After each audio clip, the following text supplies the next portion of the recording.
కొన్నిసార్లు కామెంట్ చేసి నాలుక కరుచుకునే సంఘటనలు వస్తాయి. ఒక అతను సంగీత కార్యక్రమానికి వెళ్ళాడు. ఒక ఆవిడ పాట పాడుతుంది.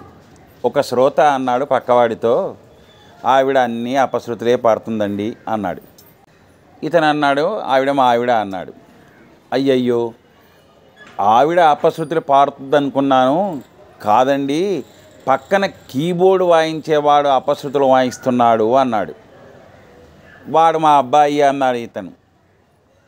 చచ్చా, పాట బాగుంది, శృతిలోనే ఉంది, భావం ఏంతండి పరమ దరిద్రంగా ఉంది, దీని రచయిత ఎవరో అన్నాడు ఇతను. దాని రచయిత నేనే అన్నాడు పక్కవాడు.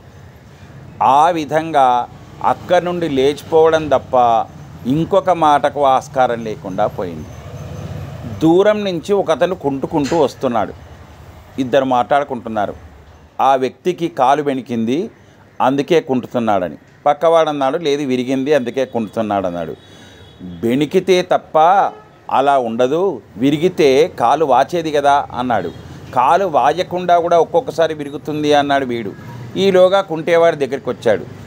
ఎందుకు కుంటున్నావు అని అడిగారు. చెప్పు తెగింది అందుకే కుంటున్నాను అన్నాడు.